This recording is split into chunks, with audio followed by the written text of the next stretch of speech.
Kelly Armstrong of North Dakota, Don Bacon of Nebraska, Ken Calvert of California, Kat Kamek of Florida, Mike Carey of Ohio, Liz Cheney of Wyoming, John Curtis of Utah, Rodney Davis of Illinois, Tom Emmer of Minnesota, Brian Fitzpatrick of Pennsylvania, Mike Gallagher of Wisconsin, Andrew Garbarino of New York, Mike Garcia of California, Carlos Jimenez of Florida,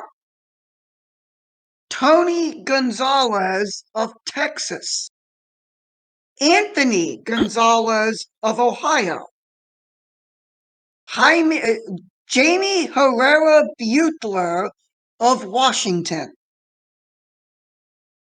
Ashley Hinson of Iowa, Daryl Issa of California, Chris Jacobs of New York, Dave Joyce of Ohio, John Katko of New York, Nancy Mace of South Carolina, Nicole Maliotakis of New York, Peter Meyer of Michigan, Marionette Miller Meeks of Iowa, Blake Moore of Utah, Dan Newhouse of Washington State, Jay Obernolt of California, Tom Rice of South Carolina, Mike Simpson of Idaho, Elise Stefanik of New York, Stefanik, thank you, Brian Steele of Wisconsin, Chris Stewart of Utah, Michael Turner of Ohio, Fred Upton of Michigan, David Valadao of California, David Valadao, thank you, Ann Wagner of Missouri, and Mike Waltz of Florida. Those names are the 39 Republicans in the United States House of Representatives that on Thursday, December the 8th, in the year of our Lord 2022, the feast of the Immaculate Conception of the Blessed Virgin Mary, decided to cross party lines to vote for the Respect for Marriage Act and pass it onto President Biden's desk, who promptly signed it.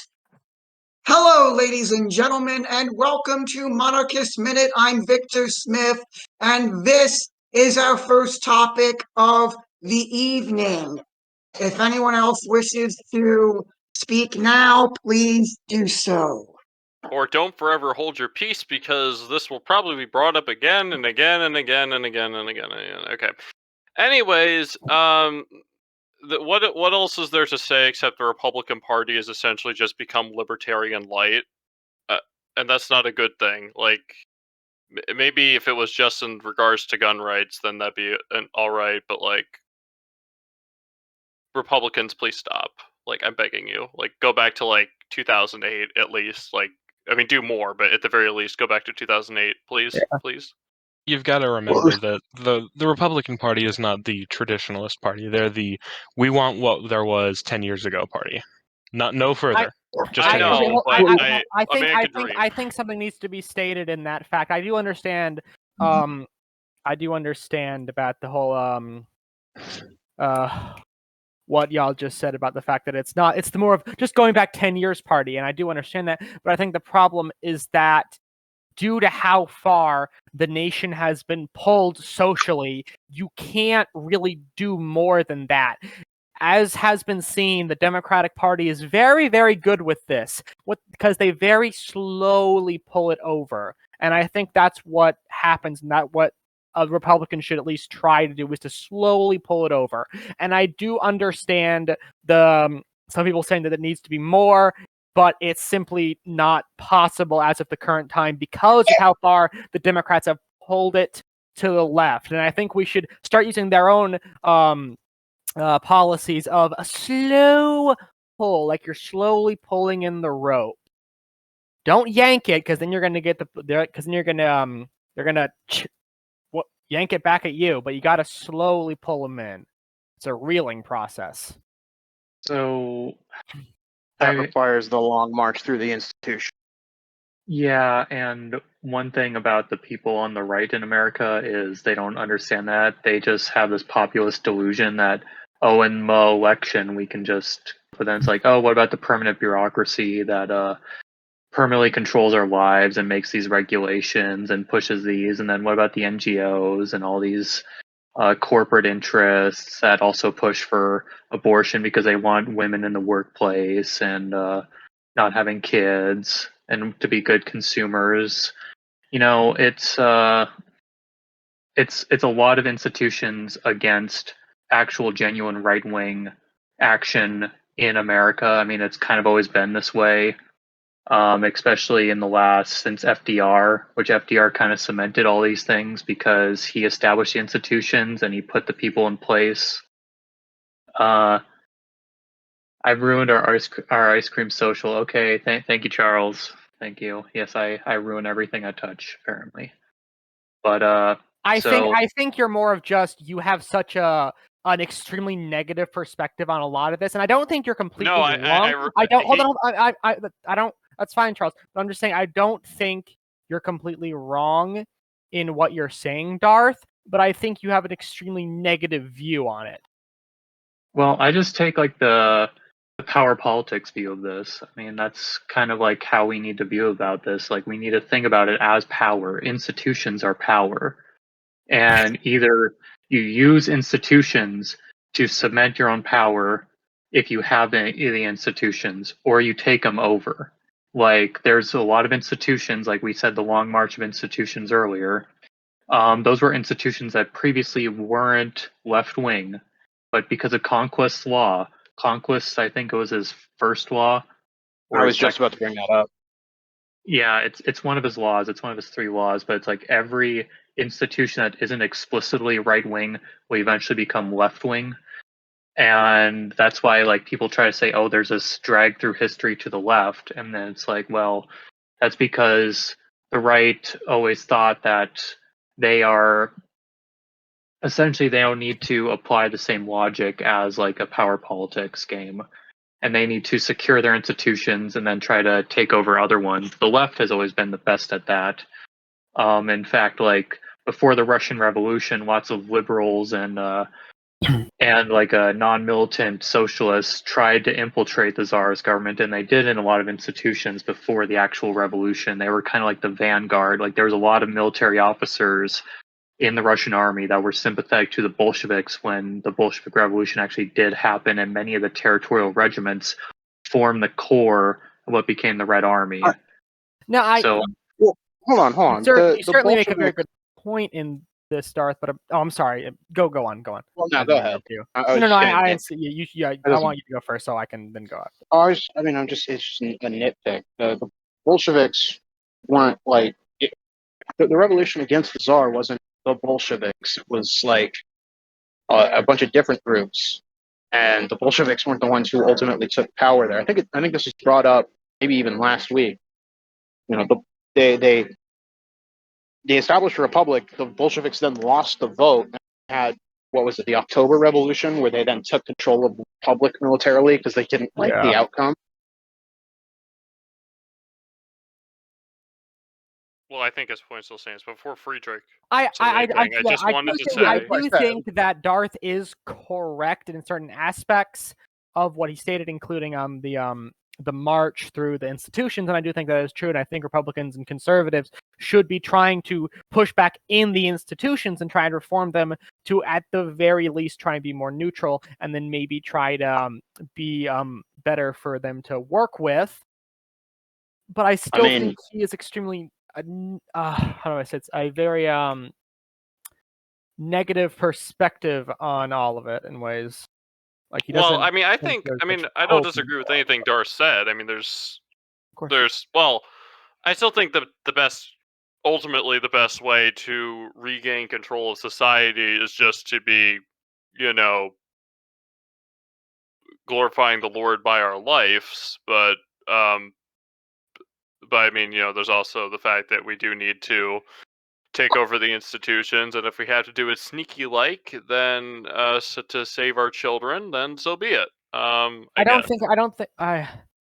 understand what you're saying, and I do think that you could certainly make a case that the Democrats have been doing like very sneakily in many aspects of what they have been doing and in trying to take over our institutions. But I just think your wording should be a bit better in some of those aspects. Because some of this is a bit important. Are you saying that the chief publicist of Monarchist of America does not have a way with words? In certain ways, yes. Well, do you know what I can do right now just simply by right-clicking you and going to the top of my options panel? So you're just going to give threats and not actually try to engage? Exactly. No. I do admit that I'm not. I'm not saying you did a bad job with this, Charles. I'm just saying that in general, it is best to word it because the fact you got to be a politician, and politician is all about how you word stuff. I'm pretty sure we both understand. Everybody understands how they work. Well, yeah, no. I mean, I admit that that anything I have said that sounds at least semi-competent is when I've had time to write it. Oh, of course. I mean, that's basically anyone. That's anyone, really. That's basically everyone. You think about it. Yeah.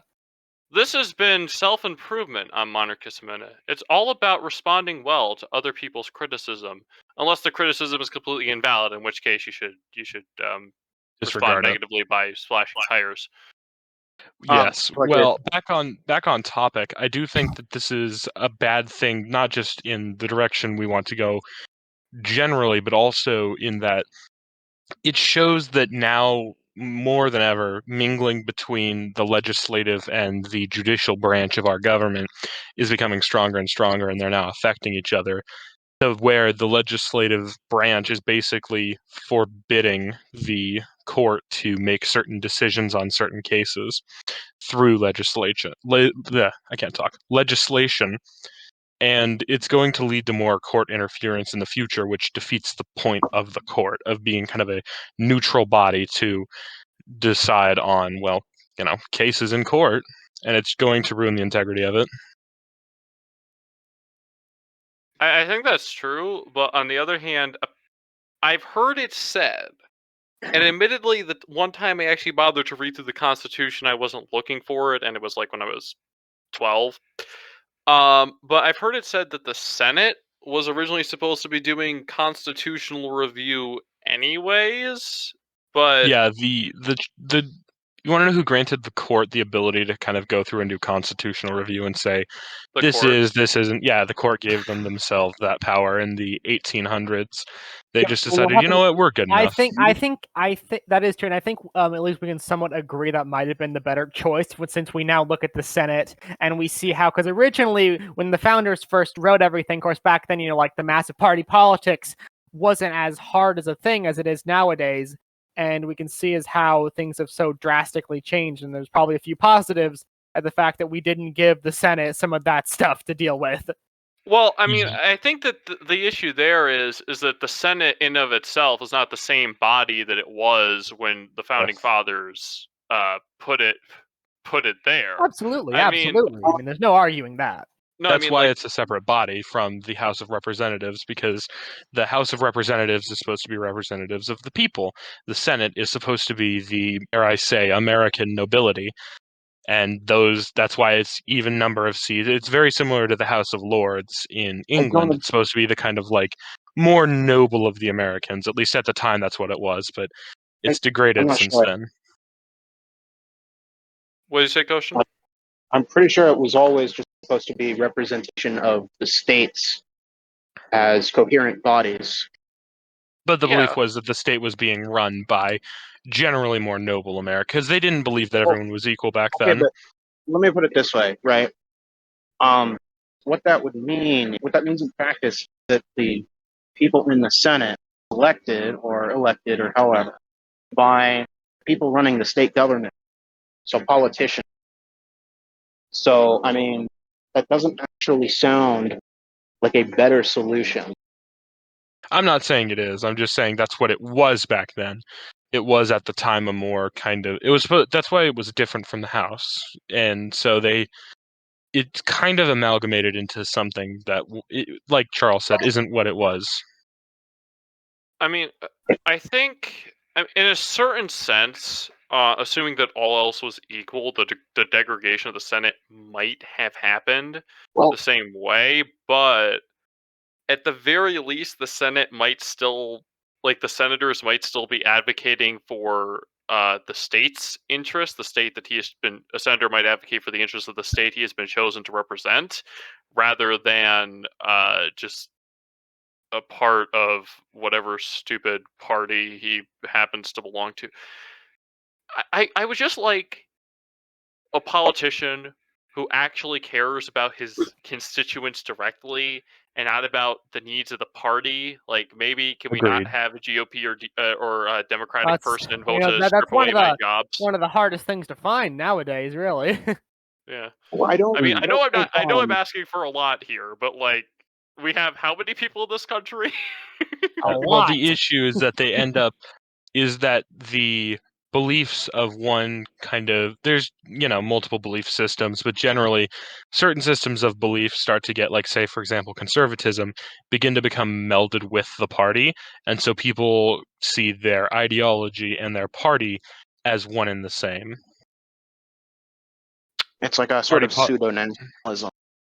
Yeah, the party's platform is my platform, is the thought of a lot of people, and it's that reason as well that a lot of America is very, partisan, one side or the other. You're this way or that way.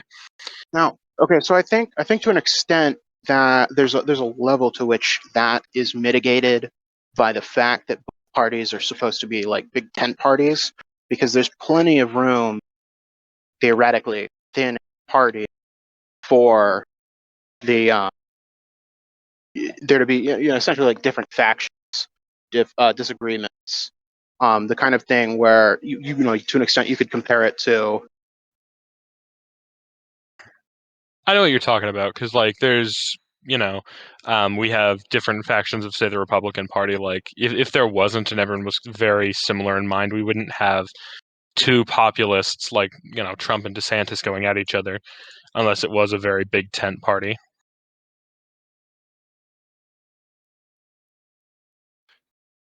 Okay. Sorry, I think I dropped you guys. My bad.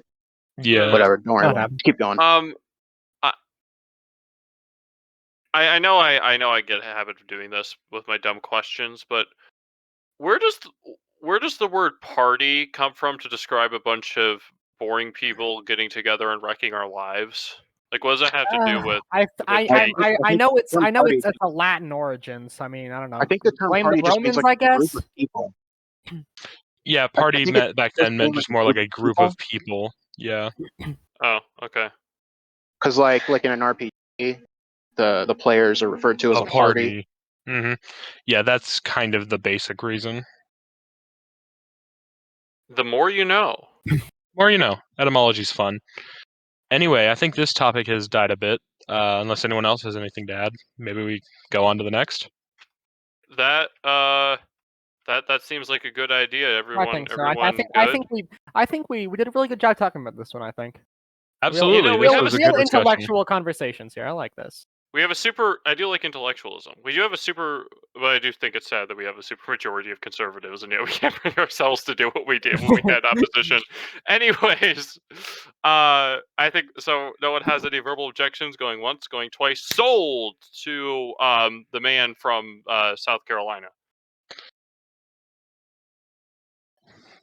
I have no idea what topic's next. I was not paying We attention. have a Twitter list. files. I can see Making it. a list, checking it twice. The Twitter files. Ooh, let's talk Oh, about that is Twitter true, files. though. I've Okay. been doing a front with the whole long march through the institutions thing, to be honest. Yes. Anyone want to start on this one? The Twitter files. Okay. Charles, you want to start? Or All right. I assume we're talking about Elon Musk leaking things that. Didn't you want to talk about it, Kaiser? yeah, I signed up to do the prisoner exchange and the coups, but if you guys want me to talk about the Twitter files, I can. You can do both. I said so. Yeah. Okay. Charles gave me the recommendation, so I'll do it. So the Twitter files is basically Elon Musk giving the whole bunch of data to a bunch of freelance journalists for them to post out to the public. So far, we have 3 sets. Currently, another set is being released right now, going over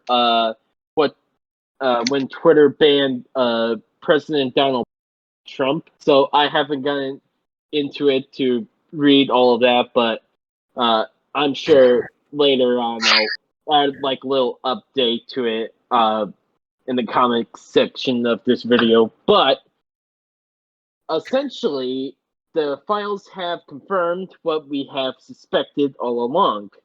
Twitter had a bias for conservative speakers. What they did was against conservative speakers. Yes. Yeah.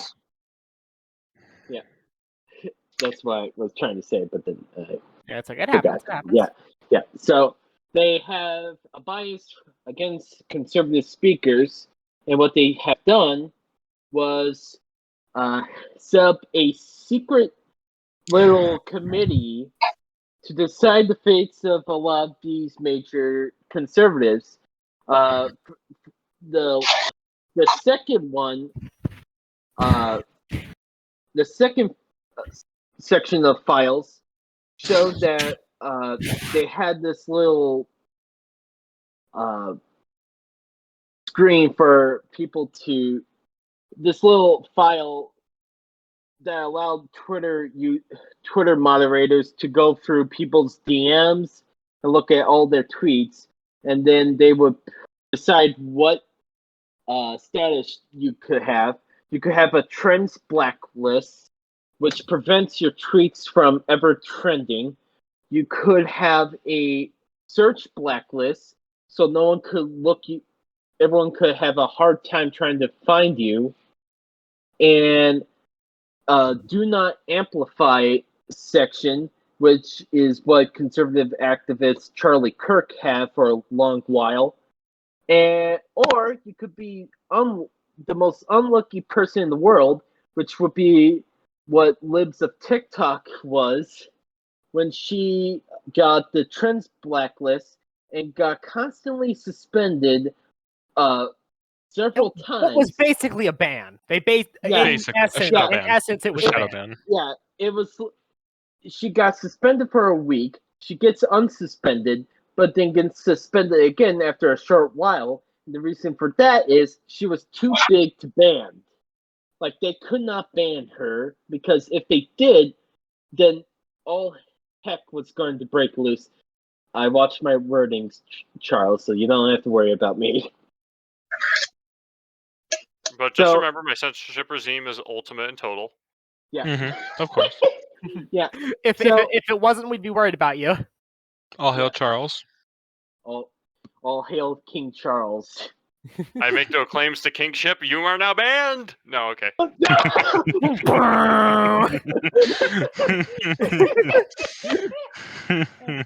Okay. So, and also, from what the files have said, they also decide to, when they to ban some liberal speakers, and this is very important. They banned these liberal speakers just because they want to save face and make sure it wasn't easy for people to see that they have a bias against conservatives. And the liberals in question aren't progressives. Progressives have never been banned.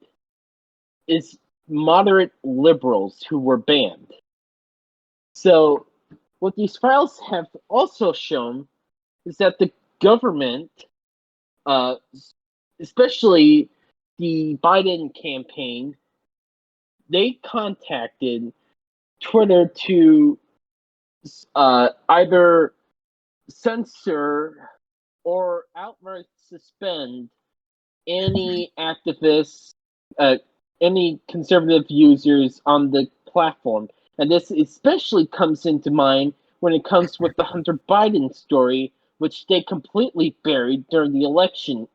Now, it's up to debate whether or not that will actually affect the presidential election. Well, actually, no. There was polls done that actually found that I think it was somewhere around a sixth of Biden voters said they wouldn't have voted for him if they knew of that. Which, when you realize that the 2020 election was decided by roughly 50,000 votes, it's certainly interesting to say the least. I'm pretty sure we can agree on that. Yeah. I didn't see the poll, so I couldn't say whatnot. But the fact of the matter is, this is a complete breach of the First Amendment of free speech.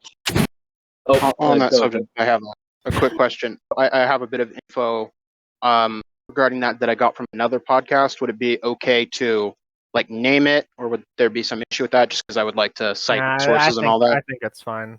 I don't think it'll be okay. So on the from the podcast of the Lotus Eaters, if I recall correctly, they mentioned one of the people who was hit in that way, White House basically saying, "Hey, go, do something about this guy," was the actor James Wood, who is one of the few conservatives in Hollywood. Oh yeah.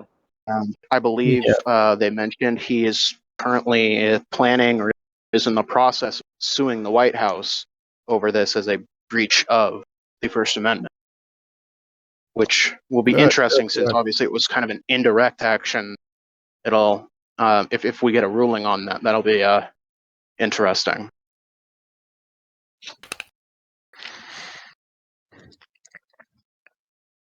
That's all I had to say. Yeah. All right. So, anything else? Anyone have a comment on that? I personally just think that's very dumb, and I'm glad Elon's kind of running the show now, even if it is still a clown show. Yeah. It's getting better. It's getting better. That's for sure. That's true. Quick note. These files are going to be releasing all over the weekend, so expect more updates. Also, Jack Dorsey decided to respond to one of the sections of the files and said, "This is false." And the section in mine directly links him to the secret committee in Twitter. So the fact of the matter is, he's a lying. Could personal interest be part of it? Mayhaps. Yeah, and these files also show that he lied to Congress. And if you know the laws, lying to Congress is essentially a felony. Yeah, I think so. Yeah, it's a felony. I know it was a crime. It's perjury. It's basically if you lied to a court, which is perjury, which is still pretty bad. You committed perjury. Yeah. That is called landing yourself in court. Yeah, exactly. Well, what's worse, to find yourself in court or to find yourself in front of a congressional hearing? I mean, would you want to be in a congressional hearing? Either getting yelled at by attorneys for a couple hours or getting yelled at by congressmen for a couple hours. I think I'd rather get stoned. Not in the fun kind of stoned. I mean, like Middle East stoned. What a fascinating modern age we live in. Indeed. Most certainly. I think that brings us to a close on Twitter. Yep. We're blitzing through these topics. Woohoo! We're we going got a couple well big ones. today. We've got a Wow. couple big Certainly ones. does. I We've got a actually couple think big we ones might coming have up. time for a fifth topic at this rate if we're going so quickly. No, you Yeah, I have- don't. I still have to work tomorrow, so Well, if we go a bit faster than usual, then we might, of course. Yeah. anyways. So, Remember the band Jackhammer? Anyways. so let's We're now all good. that we now that we have done talking about the takeover of Twitter, let's talk about attempted takeovers of actual governments. First Yes. in Peru and the other one in Germany. We will discuss Peru first because that seems to be a bit more substantial than the one in Germany. Does anyone want to take point on that? I'll take Peru. I know a lot more about the Peru coup than the Germany one. So if one of you guys can step up for Thank you very the much, German Bob. one. Go ahead. All right.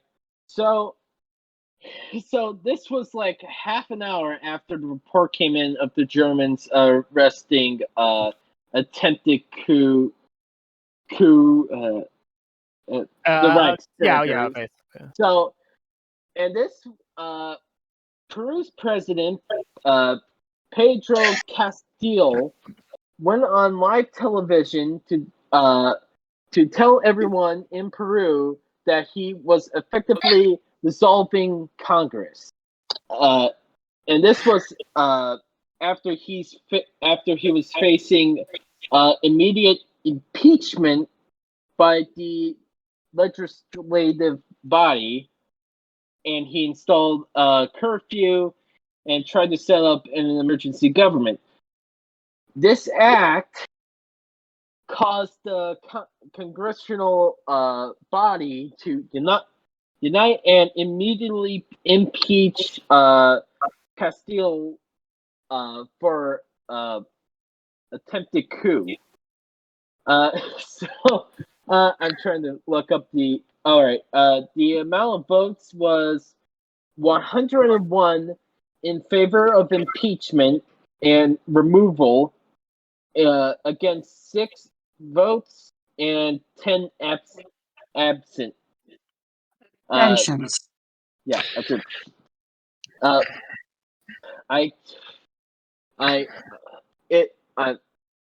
Sorry, I'm trying to find it.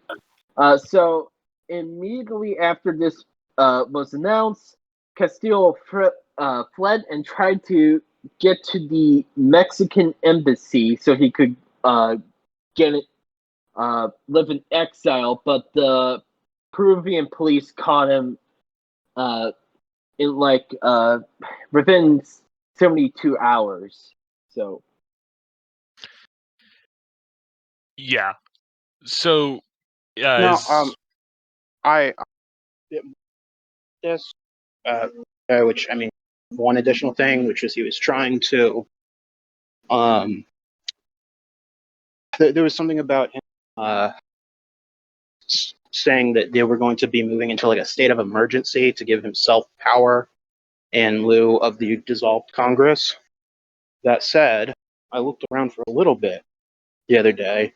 I wasn't actually able to find anything saying the reason he gave specifically for why there was going to be a state of emergency or the reason he was dissolving Congress.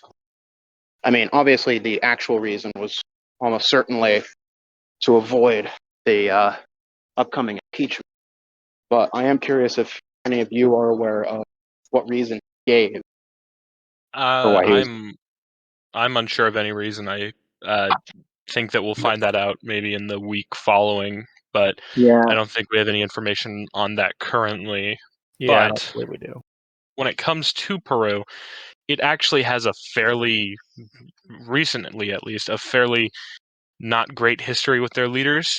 In fact, so since 2000, of their 10 presidents, 8 of them have had not great endings. So, firstly, we'll start in 1990, Alberto Fujimori. a weird kind of Japanese name, but he was accused of crimes against humanity and corruption, and then he was imprisoned. Then there was Valentin Paniagua. He was the transitional president. Nothing bad happened to him. Alejandro Toledo. He was accused of collusion and money laundering, so he got extradited back to Peru after he fled. Alan Garcia, accused of bribery and corruption, killed himself. Olanta Humala, accused of corruption and bribery, he was imprisoned. 5 more. Pedro Kuczynski, accused of bribery, he's on house arrest. Martin Vizcarra, he someone accused him of moral incompetence. He was ousted in a coup. Manuel Merino resigned following protests and riots. Then Francisco Sagasti, transitional president. And then finally Mr. Castillo, who, as we know, was trying to take over and now is gone. So Peru does not have a great track record with its presidents. I mean, the guy was a communist, so just one more brief point. I was eating dinner at the time that I wanted to make about the U.S. Senate. Kristen Sinema has officially registered as an independent. She has left the Democrat Party and has registered as an independent. More on that next week. Back to Castillo. Yes, back to the kooky leader of Peru. I just do not know why he would, other than just trying to avoid that. It just seems that he's been following the example of all the guys before him, and I'm sure that the next one will be a transitional, and then the next one will have something wrong with him, and he'll go to prison for some reason. I actually mark my words. I'll bet each of you $50 that happens. Because Peru is just so. See then, eh? I'll put 50 down. There's what? How many? All 1, 2, right, 7 people on this call. I'm not. Right. You are on record, Traderator. You are on record. I mean, I'm not going to take that bet because, I mean, he's already under arrest, so presumably he's already in jail, so it's only a small step to make the process official by a trial, or he'll just get shot. Hold on. Okay. Is there something about the next one being transitional? I'm guessing the next one might be transitional, or he'll also be ousted for some reason. Oh, she? Yeah, well, it's the guy's vice, apparently. Well, she's either going to be decided as a transitional, or she's going to do something else crazy, and she's going to get arrested or shot or something. I just want to quickly add maybe she's already committing corruption. Who knows at this point? I just want to quickly add this before we move on to Germany. Dana is allegedly operating a private club when she was the Minister of Development. So there might be another investigation and possible impeachment on her, but until then, just keep that in mind. I'm gonna have $350 by the end of that week. Very well. Let's go over to Darth Kilhoon's fatherland and discuss what happened in Germany. Über allen.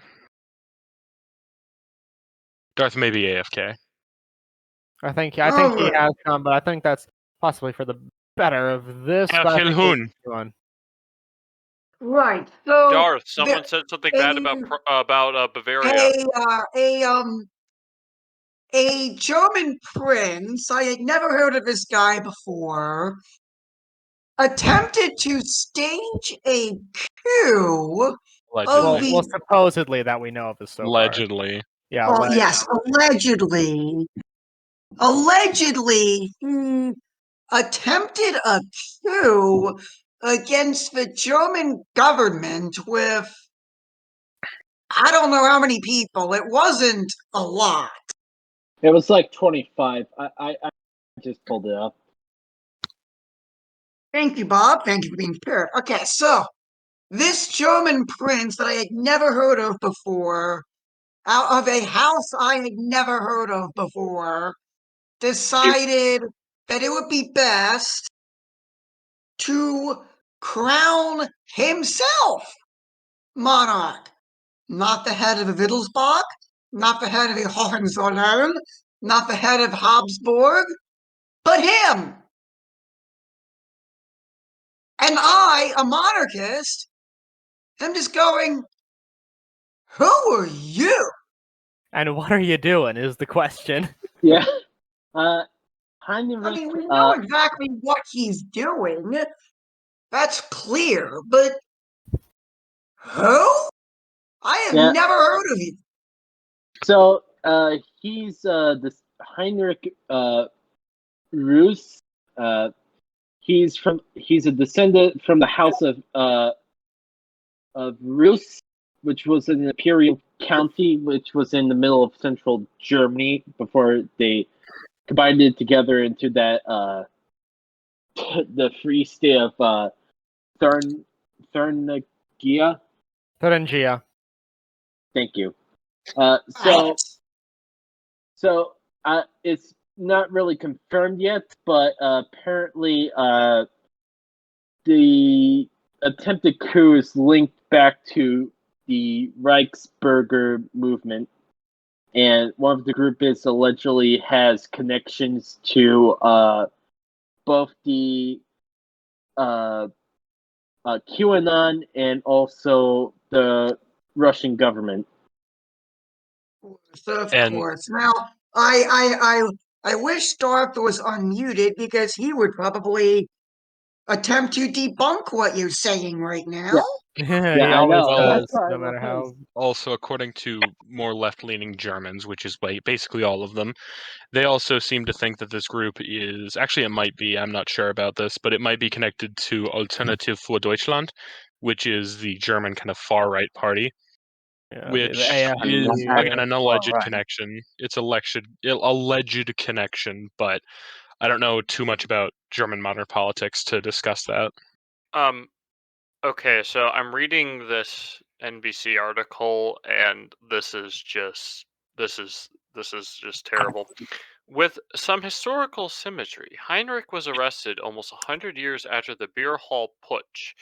A failed coup by Hitler's Nazi party in Munich. Why wouldn't they? Why wouldn't they reference them? 1923. What do you mean almost 100 years? It's like 11 months away.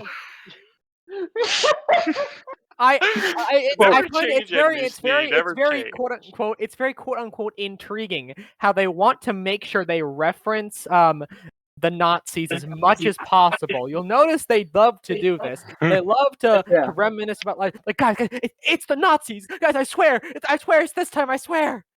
Don't you know And I don't tried and know true political a lot of. I do know that there are members of the Reichsbürger movement who are a bit far right and unsavory, and certain ones we do not ever want to be associated with, and we would denounce if we knew exactly what was going on. But I don't think some of these people are exactly fans of Mr. Hilter. Well, yeah, and to be fair, every political organization at some point has said something to the extent of, "Oh, you like dogs? Well, you know who else liked dogs? Hitler." Hitler had a dog too. Yes. I mean, so you're a vegetarian? Andy was a vegetarian. Yeah. You know who else was a vegetarian? Hitler. He was also selectively pro-abortion. Plus, part of the thing is like, as far as I'm aware, right? AFD isn't really like far right so much as just they're populist. The Alternative for Deutschland originally was a national conservative party, but extremely tragically, some members of who are actually far right have begun to gain influence in the party, and I think that is quite frankly a tragedy when you think about it, though, that a party that was probably going to be the most conservative, like actually conservative, tragically did get partially overtaken. Not completely yet, though, but there are a lot of people who are far right and a little bit almost Nazi-ish in the party. A few years ago, it's really tragic, and it's just that's unfortunate. But I mean, it's like either way, they were still they're still saying stuff like that even like before that happened. So I mean, it's like, I don't really know anything specifically about what happened here, and and admittedly, this is like entirely me, just sort of armchair conjecture. But like, they don't really have things like proper free speech in Germany. I don't really consider it an actual properly liberal in the traditional sense of the word country. So like, I could see this being a setup, but like, I'm not saying it is. I'm not even saying I think that it is. I'm saying like, I don't think it's impossible that that's what happened. So I think it's interesting just to, I mean, this is the first time that we've seen an attempted coup in the so-called First World. Well, that's not And exactly true, though, because there were I think it was some right-wing group, it might have been the Reichsbürgers, who actually did attempt to storm the parliament. The I think it was Reichstag. a year, yeah, they attempted to storm the Reichstag like a year or maybe 2 years ago, I think. And I let's did not not know forget, that. in 1923. 1923, Charles, really? We do not I know, we're mention. just. We do I not remember mention the it like it was time of the year, yesterday. man. Right. Okay. Are there any I feel like sorry, I'll pass the mic back to someone else. I have nothing else to say. Anyone else? I mean, I just don't know enough about the Reichsburger should subject. be a restaurant, not a political party. Good Yeah. point. That does sound like a burger place. Sounds I really mean, good. like, forget Burger King. Reichsburger. Delicious. Like the biggest Okay, juiciest so- burgers this side the Mississippi. Or this side of the Right. Rhine. Oh right. Right. So Yeah. let's shall we go on to discussing the big news of today? Yes. Oh yes, I'd like to lead this one. Yeah, go for it. I've been talking way too much You today. know what, Shred Raider? Because you are so passionate about this, I'm going to allow you to take the lead. What do you Wunderbar. mean you allow him to take the lead? Yes, but so for any of our listeners who don't know, I'd like to make them aware first. Yesterday on December 8th, in the year of our Lord, 2022, the U.S. government traded to get an American citizen, one of 3 at the time, out of Russia because she was arrested for bringing weed into the country. She also happens to be in my opinion, mediocre basketball star for the WNBA. But what's so concerning about this? I don't have a problem with us bringing people back from Russia. That's great. But what's concerning is that we traded over a man named Victor Boot, also known as the Merchant of Death. He's the man who inspired the Flattering movie. name. Yeah, flattering name. He inspired the movie Lord of War, and he basically is the most prolific weapons dealer since basically the 50s. He has sold so many weapons that have killed so many American citizens and soldiers and just people all over the world. And he was finally arrested in 2008, and now we're giving him up. Originally, the deal was to give him up for a spy alleged spy, who's a U.S. Marine who was also arrested in Russia. The deal was to get him and Brittany back, but instead we ended up giving up Victor Boot, the most prolific weapons dealer in the world, for a WNBA star who kneels for the anthem. And it is just exemplary of the failure of our current administration to be able to handle foreign affairs if we're trading like criminals, world-class criminals, for basketball players. It's ridiculous. It's saddening, and I can't believe that this is what our foreign policy has come to.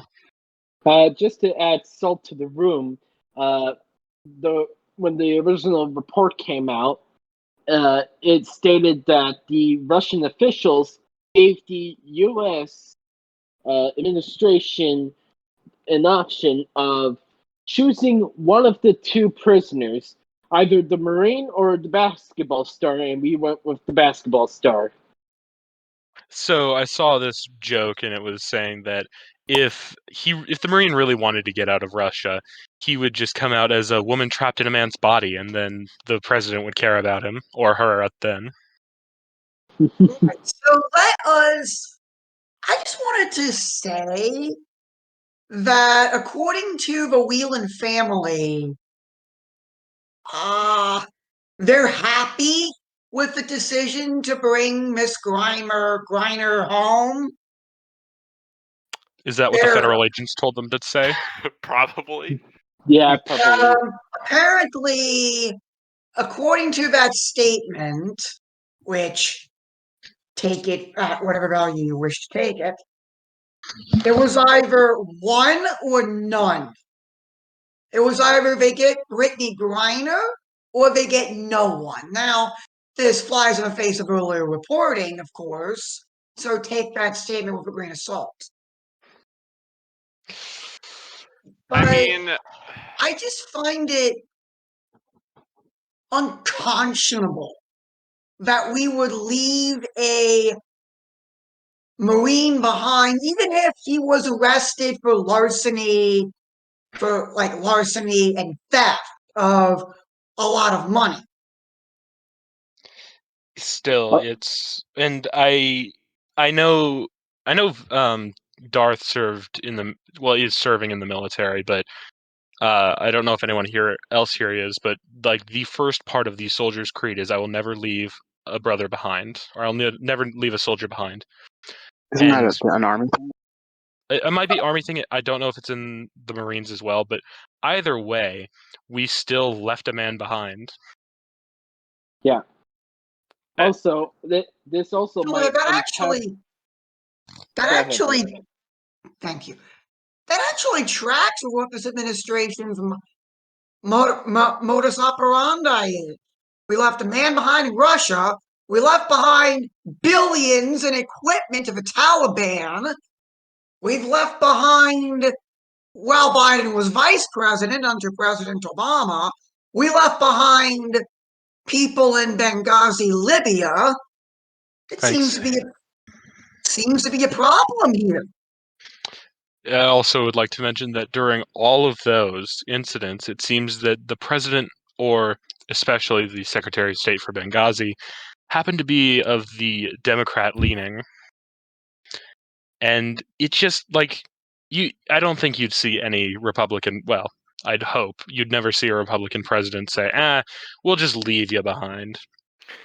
I mean, what gets me is that this girl broke the law. Like, it's not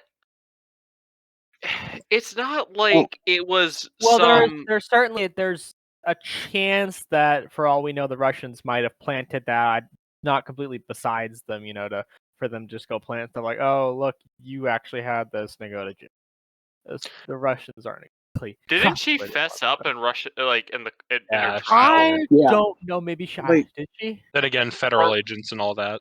I mean, maybe she just pled guilty to get the whole thing over with. But no, I mean no. I mean, the thing is that I don't know. I mean, if it was planted, whatever. But if she had it, okay, maybe she just legitimately didn't think about it. But there are still parts in this country where that stuff is illegal. Like, she didn't think to check with Russia, who we've been propping up for years in our state propaganda as like the worst people since the guy who did the beer hall putsch in 1923.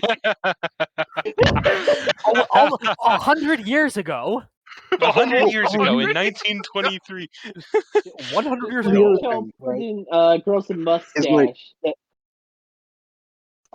Even if it's like, even if we assume that it was totally it was planted with that, or like, and we go with that later reporting apparently of like, oh, it was one or none. Is that like an equivalent trade? Like, no, we got scammed. We 100% got scammed by Russia. Exactly. Yeah. Like, I mean, also, even if it was completely to planted, put it in wouldn't terms, the sensible thing be to like try and find some other type of leverage to use to get her back instead of some guy who is like the most prolific arms dealer since the 50s? Like, So- there was something similar. The only other option for people we could trade into the Russians was an assassin who killed a bunch of Chechnyan politicians in the 90s. I'm looking here, and it's sort of interesting to me. Like, I'll just put this in terms that a sports fan will understand. It's like if we traded away Michael Jordan and Larry Bird to Russia for a high school gym and a bag of balls. Yeah. Yeah. I mean, no. I mean, sacrificed hey, a queen to take a bishop. Yes. In all fairness, Cleveland's economy is based on LeBron James, so maybe we need her to stave off impending economic collapse. Maybe we made a really smart deal after all. I mean, arms dealers can only help your economy so much. I'm just saying, maybe we should go ask like the 5 WNBA fans how this has affected them, and get back to this. Yeah. Here's the thing: what you guys don't correction. right is that like this is part of like just a really magnanimous action from the current administration.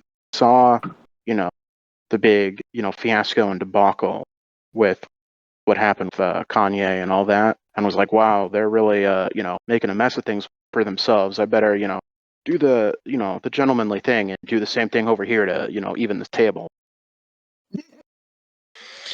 Wait, what does this have to do with Kanye?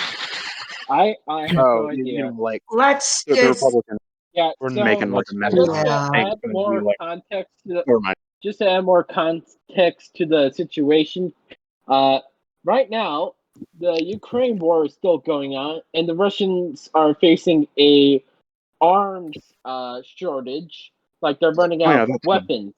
And who did they just release back to the Russians? An arms dealer who still has connections 30 years ago. And he was very good at his job. So let's just say that he doesn't get right back to business and starts giving weapons back to the Russians.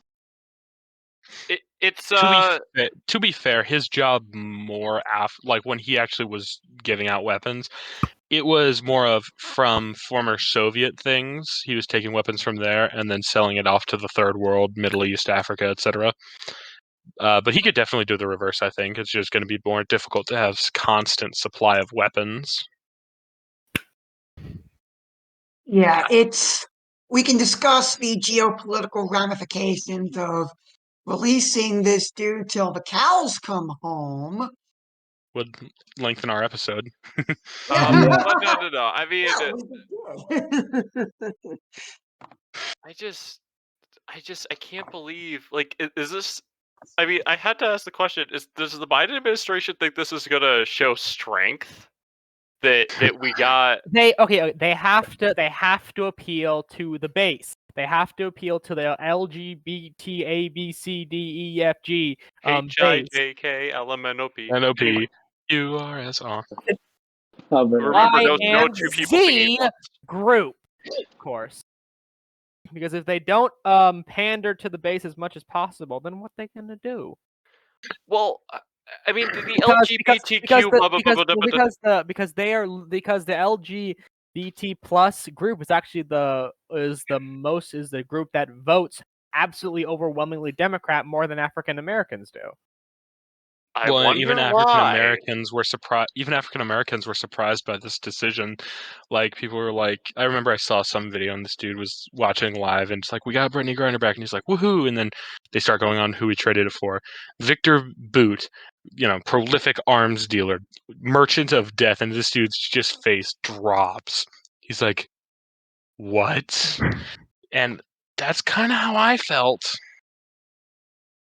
No, I It's, mean, it's not a good sign when you trade a mediocre basketball player who doesn't even like to be the fair, United States very much Friedrich, for the merchant of death.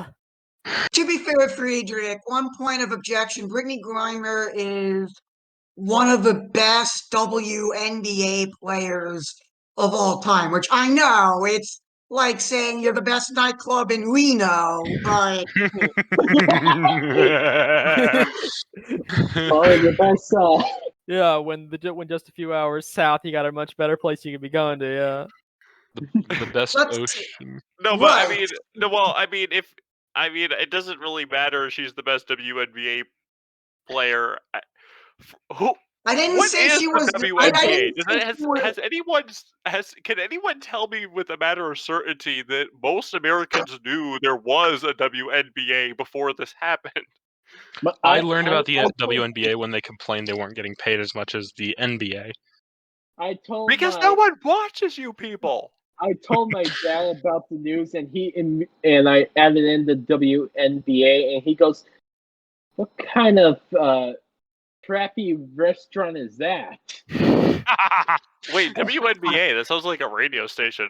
Welcome back Yeah. to WNBA. That does sound like one, yeah. Yeah. Welcome to WNBA, the rockiest rock this side of the Mississippi. Proceeds to play like a band of dragons. All right. Brought to you by Fatima Cigarettes. Best of all. All right. Charles, we have 4 questions that have been submitted to us. Would you like to answer those? I guess if no one else has an objections to adding them as a 5th topic, because admittedly we are actually a little short for content this week. No one? Nope. Sorry, I Oh, just right. I was Okay. having, Ask me the question. Go ahead, Darth. oh, I just got back. I was talking with my old man, which dragged on for a while. So Okay, so did you have any thoughts about what happened in Germany and give some further context to that? So for one, I kind of just view this as like a institutional thing because the German Bundesrepublic was pretty much implicitly established to be the anti-team to rule Germany by the United States. Why I say that, like, yes, technically have right-wing parties, but when was the last time a true right-wing coalition ever had ever? Angela Merkel, right? But That seems more of a so I just cultural see this thing, as though. Going to. like they're the only ones that claim their own legitimacy, and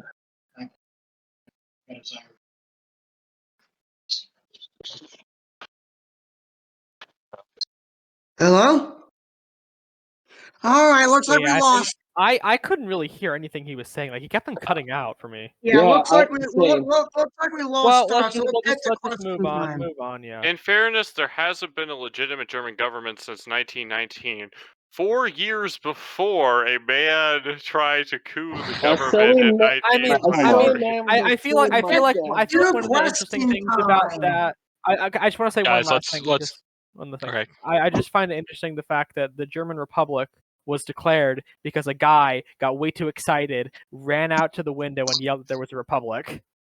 Yeah. And then afterwards, they were just like, go with it. Okay, so the All right, let's go. Question Guys, time. calm down. Wait, Calm Darth down. all right, question time. All right, Darth back. this Question time. first, Question time. Yeah, this first question is addressed. so This first Darth, question is addressed I think let's just move to. on. This first question was addressed to all of us. Just to finish up, like the German Republic, they feel banning. They I think are the only ones actually. But yeah, so like the German Darth, you're like cutting Bonus out. Republic, They're you are extremely cutting out out. really They need- bad. to defend a race from any contenders to their own Oh, Darth, yeah, the cut German it out. government Damn. is Like, trying to like, destroy your Wi-Fi. We can't hear anything. No. Darth, I think the German government is messing with your Wi-Fi, so because we can't hear you. Like you keep on cutting out really badly. Right. This first question Uh, was addressed to all of us. Who It's- would crown the Darth, Darth, mute yourself stop. because Yeah, we cannot hear you. I'm going to mute you There- for you because Stop my wife. talking, Okay, go. question one. Okay, hold on. Okay. okay, go on. Question one. Go, Vic. Thank you. Okay. This is addressed to all of us. Who would crown the monarch the grammar is unclear here. Who would crown the monarch in both a religious and secular state? Religious and well, if Ooh, I it think was it's a the way that two-parter. I think We'll Let's go down the line from Trad Raider to Kaiser Bob, Darth if he sorts out his Wi-Fi, Koshin, Friedrich, me, Victor. if Oh, I we think lost I speak Darth. for a couple of the other people on here, but I'm not going to presume. Personally, if I could have my way, the Catholic Church and the Pope specifically. Charles, I see you there. All right, Kaiser. All right. Same with what Trad said. I go with the Catholic Church, a Catholic monarch. We have way better rulers who are Catholics, so sticking with Very that nice. lineup. Darth, is your Wi-Fi back? I'm on my phone. we- I'm on my phone now because I think the German government attacked my IP address. Okay, let's Right. just don't temper them too much, but answer the question. So, well, I just want to finish my point on the German government. So essentially, the Bundesrepublik feels threatened by any opposition to them. So they always purge any, especially right-wing movements that claim that they are unlegitimate, which I would agree with. That the German Bundesrepublik, it rules by fiat and not by legitimacy. Now on to the question. I assume you heard it. No, I did not. I Who dropped would you Okay, out. want to let me crown the repeat it. American monarch? Like Who would person crown the to crown American the guy. monarch in both a religious and secular state? So it's a two-parter. Okay, well, for one, in the Christian world, only a bishop can crown a king. So I don't know. Select insert bishop here. I know a lot of people say the Archbishop of Baltimore or something, which because it's like the historic diocese. But I maybe like the is Washington D.C. a diocese? I'm DC unsure. is an archdiocese, but it was carved out of Baltimore years after basically Baltimore. everything was done. I don't know. I think like if the Washington D.C. was going to become like the imperial city or something, maybe like the archdiocese, whoever's the archbishop of D.C. Right. All right. So Shin. who? I'm sorry, me. Is it my turn now, or? Oh well, I guess it was Koshin's. Well, I guess if we didn't want to answer the I'm not- secular because it was kind of ridiculous. No. Koshin, do the job, do the thing. I guess you're the one who probably would want a secular coronation. Well, okay. So if we're doing I poured a religion on, did combine two with that for religion, I would probably say, I guess, if there's an Archbishop of Baltimore, I guess that would be the closest one besides DC. I would say that because I don't think DC would be a particularly big city in the first place. If we were doing secular, I would say justice, like, because I mean the Chief Justice swears in the president, so I'd say that pretty much translates to one. Chandang is the first person on this panel to actually answer the question. All right, Friedrich, go ahead. I guess I kind of have to agree with him anyways, because I don't really know about like the religious side wise, because I mean, like, I'm a Baptist, we have very decentralized religious system basically. So I don't really know a lot about that. I guess probably, I don't know, a bishop or something. Like, I guess what y'all said about for the Catholic wise, I don't really think like it matters who is the one coronating them as long as it's not a Mormon. I think we can agree on that part. At least. Your terms are acceptable. Yeah. What do you want? You want Pastor Jim to make up his own theology about coronations? I mean, I suppose maybe we don't start on that. I think Kosh made a good point. If it was a secular one, probably the Chief Justice. I think like that kind of makes sense to me, anyways. You know, and since it's of course in the aspect of the presidents too, so I mean, like it makes sense. All right, Charles? Me. I know the order I said it. No. Well, okay, I'll get the secular out of the way first because I don't think you can really do it because, in my mind, the monarch is the source of the secular half of the law. So like all legal authority flows from him. So having someone who's not the monarch crown him, who's not so having a secular person crown the monarch is kind of like, but how do? It's saying that you're trying to say the state essentially is what derives the authority of the king, instead of the king is where the state drives its authority.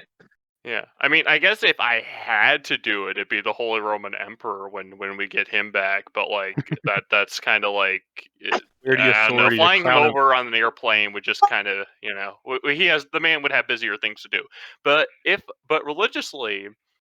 And this is kind of something that I was kind of playing around with my book series I want to write that's sci-fi but alternate history all at the same time. But anyways, it would be, I mean, I guess like the person who actually do it would be the Archbishop of Baltimore, but also combining our like French heritage, like the Archbishop of Louisiana, and then I guess New Orleans. New Orleans, sorry. So, yes, Louisiana, the one diocese of Louisiana. Anyways, the mega diocese. Anyways, the Archbishop of New Orleans, and then I guess the Archbishop of Sacramento. Like, what's like the big historic center of Catholicism in California? Well, if we wanted to do like LA or something. If we wanted to do Spain in general, we could just do the Diocese of St. Augustine. Oh, well, actually, yeah, that's actually great because that's where the Spanish first came to our shore specifically. So it would kind of be like them, and then I would like take the prayer when the bishop would crown the Pope back when the Pope used to do that.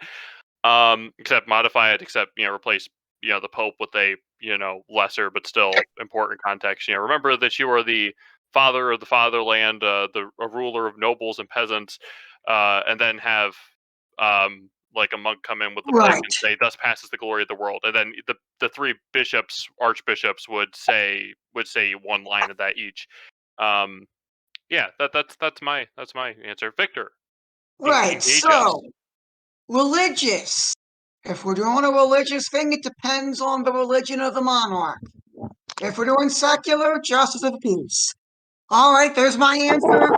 Question number 2, specifically for Charles. Yay! And you're going to be marking this off finger cards, people. Get them ready. As a Jacobite, would you accept Prince William on the throne, even though he isn't the most senior line heir? And point of reference, William, the current recognized Prince of Wales, is a descendant of an illegitimate line of James II. I wouldn't like the only way that William, in my mind, could ever like sit on the throne is if like he somehow became like the adopted, like he was somehow the regent for like the legitimate monarch. Like all the next few people in line just died, and so the next legitimate person's like 6. Um, like that's, and even then, he's not really like sitting on the throne in a ruler context. Like legitimacy means legitimus. That's all I gotta say. So, Right.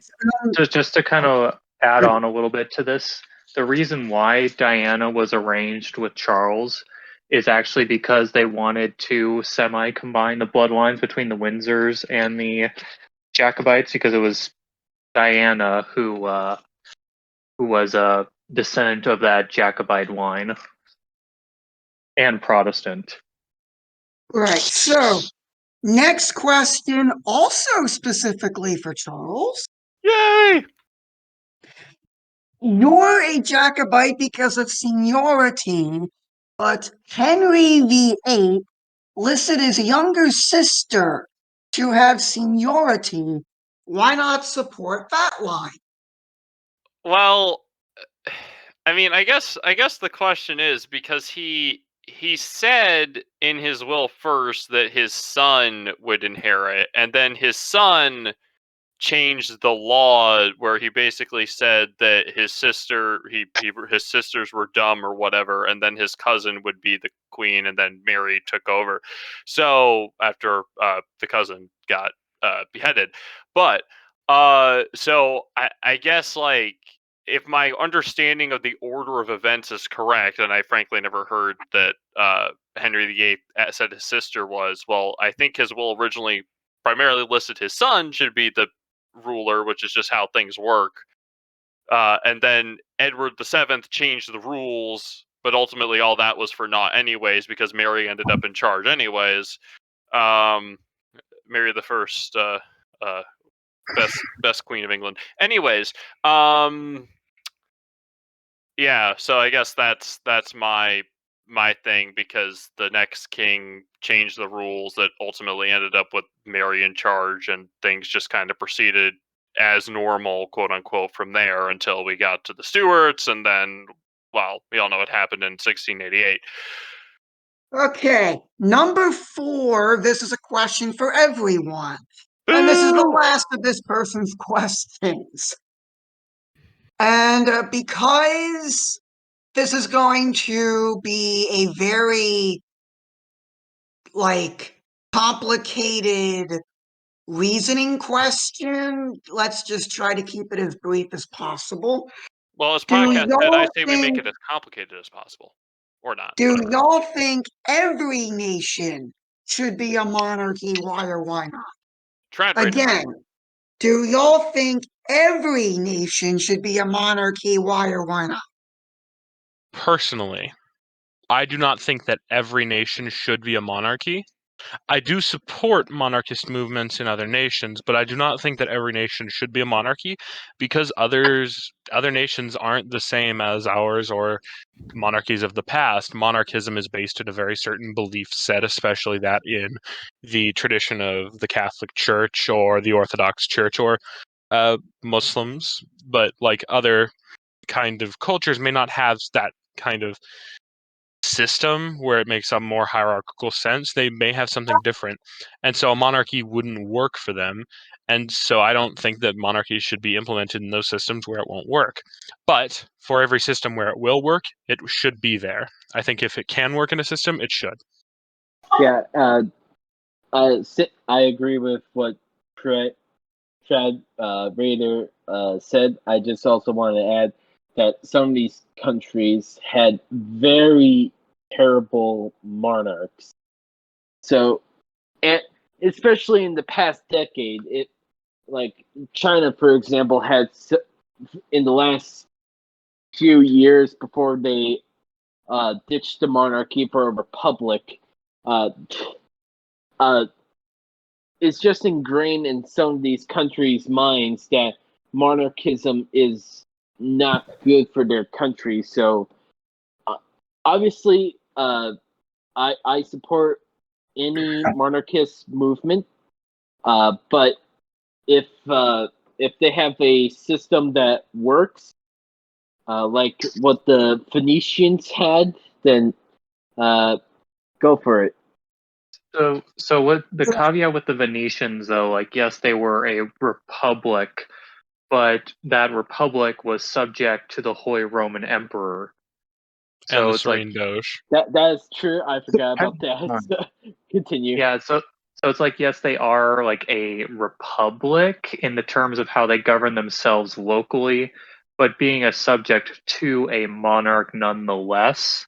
So it's like, yeah, it's kind of like how the imperial cities were in the HRE as well, where typically they were run by, like, say, a council, like those mercantile republics like Venice, or they were run by like small democratic assemblies, but the democracy was only franchised, like the aristocracy or like the guilds sent representatives and stuff. So it wasn't like what we think of like modern parliamentary democracy. And then at the end of the day, if the emperor called up levies and called his taxes or yada yada on that imperial city, well, they were still his subjects. Right. Who's next? Carson? My answer to the question is Yes. that for the most part, I don't care. I mean, I don't I don't really see a reason to particularly get rid of any existing monarchies. Obviously, I don't agree with how all of them are structured, but like, completely getting rid of them, I see as necessary at all. But I mean, I'm mostly here because I care. I think that I'm not like voted concept itself. I think it would be a good idea to do here specifically. Right. Let's go to Friedrich. I think, as was stated before, it's certain countries probably not. In general, yes, but again, it's really kind of hard to say. I think in general, yes, but Okay. So I guess my opinion be a little controversial. I think that yes, every country should be monarchical, even if it's not necessarily like King Dude, That's fair. specifically. But I mean, the fact is that is that ultimately what I care about more than my monarchism is that every nation and every tongue is brought into the fold of the one holy Catholic and Apostolic Church. Yes. And once that happens, as a side effect of that, the population will become culturally Catholic, and those things that were good of these cultures will be brought, that is compatible with Catholicism, will be brought in. But when the population becomes culturally Catholic, monarchy just becomes a logical option.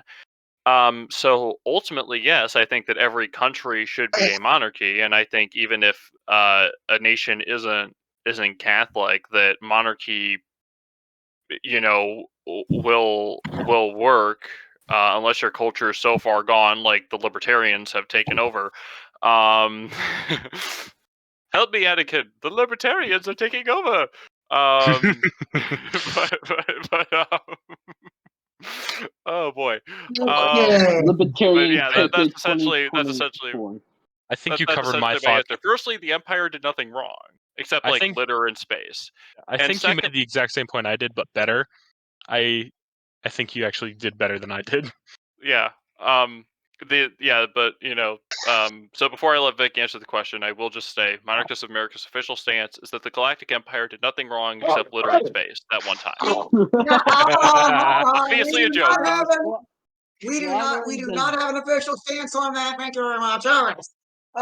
Answer the question. You're answering the question. It's your turn.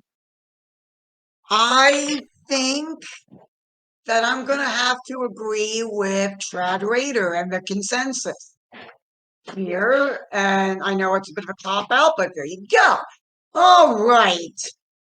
Since 1947, the United States Marine Corps has been helping fill Santa's sleigh with goodies for children in need. If you would like to donate new or gently used toys, go to toysfortots.org to find out how you can make a child's life that much better this Christmas.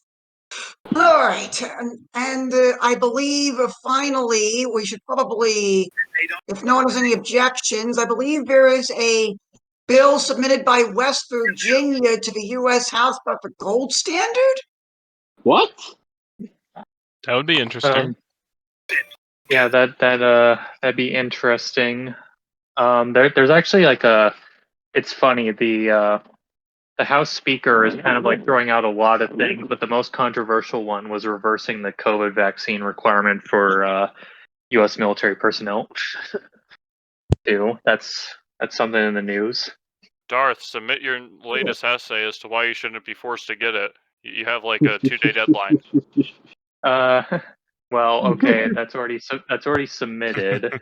But if the vaccine requirements get overturned, there's been thousands of soldiers, well, all service members from all branches have been discharged because they refused the vaccine. But now, since the vaccine isn't going to be a requirement, I actually wrote to my representative, even though I typically don't do that because I don't believe in the democratic process. But I wrote to him saying, like, yeah, essentially, if this goes up, you should also probably include in there general amnesty for all the soldiers that refuse the shot, since technically the thing that they got discharged for won't exist anymore.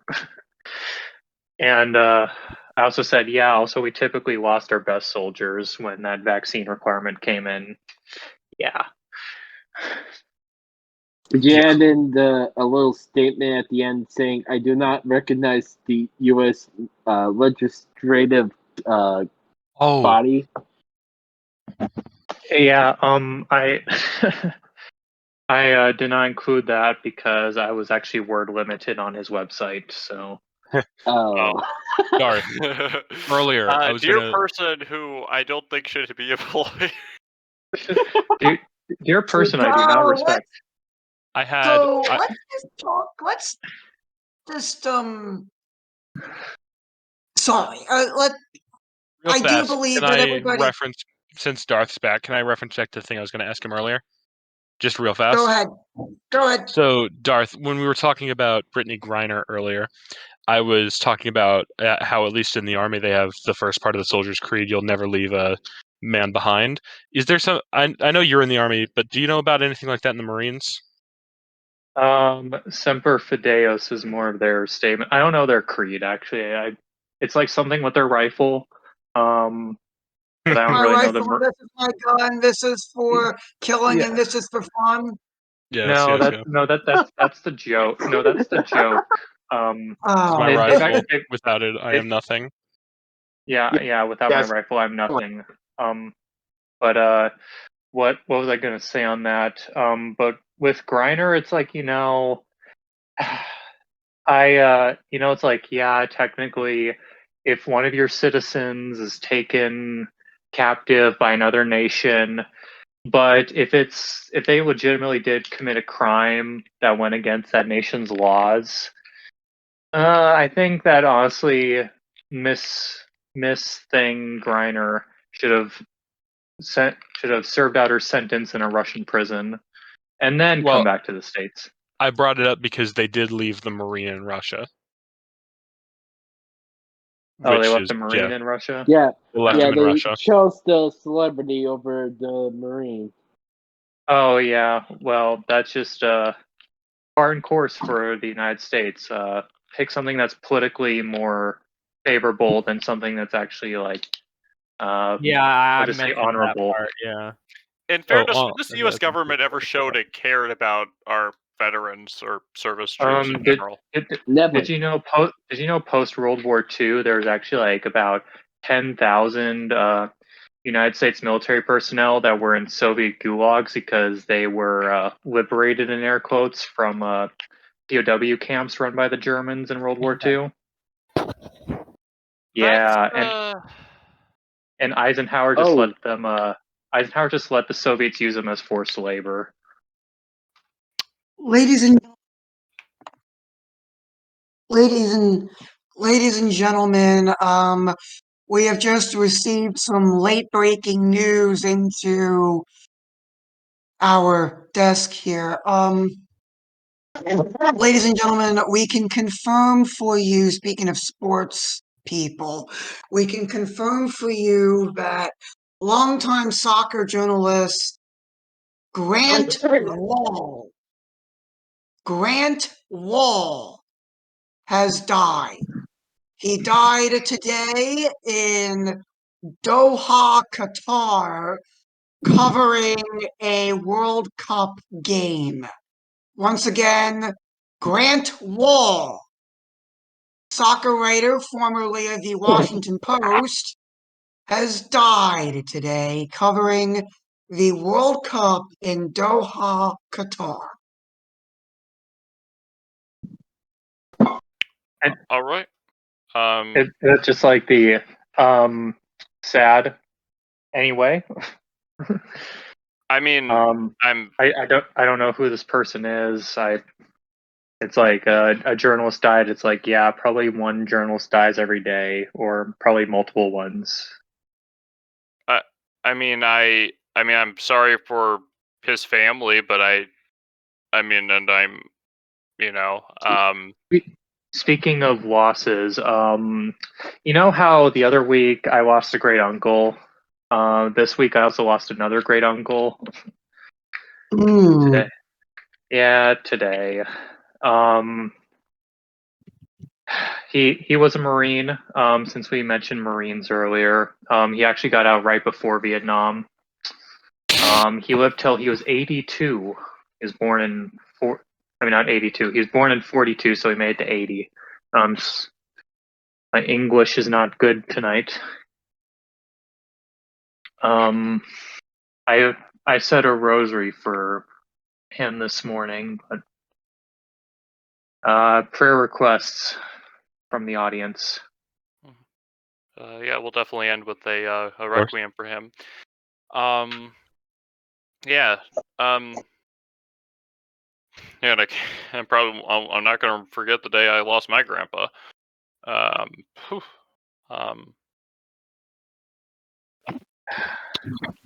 Yeah, just pray that they are in a better place than this fallen world. Yeah. Agreed. So I think with that, I think it's time we take us home, Charles. Yeah, no one has any objections. We can do like formalities here, despite all. All right. Timestamp. Okay. 1, 3, 4. Okay. If you would like to join us live on Monarchist Minute, where you can experience the highs and lows of the week, I guess, you can join us in the Discord, link in the description below. You can also join us on Twitter, and we have a Facebook page, allegedly. I've never seen it, but it's there. We have a Gab. Apologies for not being active. And we even have our very own website. All these things are in the description below, as well as a link to Darth Kilhoun's channel, who was our most esteemed regular guest star. But now it is time for us to conclude in prayer. In the name of the Father, and of the Son, and of the Holy Ghost. Amen. Our Father, who art in heaven, hallowed be thy name. Thy kingdom come, thy will be done on earth as it is in heaven. Give us this day our daily bread, and forgive us our trespasses, as we forgive those who trespass against us. And lead us not into temptation, but deliver us from evil. Amen. Eternal rest grant unto him, O Lord. And may perpetual light shine upon him. May May his his soul and all the souls of the faithful departed, through the mercy of God, rest in peace. Amen. In the name of the Father, and of the Son, and of the Holy Ghost. Amen. Until next week, may God bless you, and may God bless the United States of America.